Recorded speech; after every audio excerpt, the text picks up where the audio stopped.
வணக்கம் மக்களே, ஸ்ரீ சக்தி மீடியாவிலேருந்து வனிதா. இன்றைக்கி என்ன செய்ய போகிறேன்னு சொன்னால், சப்பாத்தி நேற்று ராத்திரி பண்ண சப்பாத்தி மிச்சமாயிடுச்சு. அந்த சப்பாத்தியை வச்சு தான் ராத்திரி டின்னருக்கு பசங்களுக்கு செஞ்சு கொடுக்கலான்ட்டு கிளம்பியிருக்கேன். இன்றைக்கி என்ன பண்ண போகிறோன்னா, எக் சில்லி சப்பாத்தி பண்ண போகிறோம்.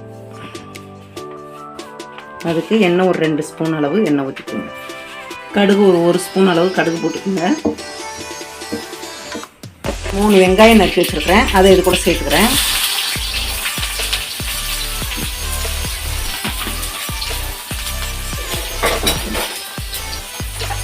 தக்காளி ஒரு 2 பழம் எடுத்து வச்சுருங்க, அதையும் நல்லா கட் பண்ணி இது கூட சேர்த்துக்கோங்க. தக்காளி நல்லா ஜூஸி ஆகிற அளவுக்கு நல்லா வதக்கிடுங்க. உப்பு சேர்த்துக்கோங்க இதுக்கு தேவையான அளவு.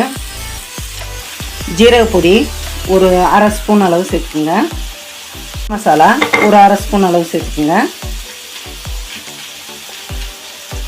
பொடி ஒரு 1/2 ஸ்பூன் அளவு சேர்த்துக்கோங்க. தனியா ஒரு 1/2 ஸ்பூன் அளவு சேர்த்துக்கோங்க. 5 முட்டை சேர்த்துக்கிறேன். இதுலேயேவும் நான் ஒரு 14 சப்பாத்தி கட் பண்ணி வச்சுருக்கிறேன். நல்லா ரோல் பண்ணிவிட்டு அதுக்கப்புறம் கட் பண்ணிக்கோங்க. இருங்க, அதையும் கட் பண்ணி காமிக்கிறேன். நான் கிளாஸ் அளவு தண்ணி சேர்த்துக்குங்க. ஒரு 2-3 ஸ்பூன் அளவு சோயா சாஸ் சேர்த்துக்குங்க. கெச்சப் கொஞ்சம் சேர்த்துக்குங்க. இது கூட இந்த மாதிரி ரோல் பண்ணிவிட்டு இந்த மாதிரி கட் பண்ணிக்கோங்க.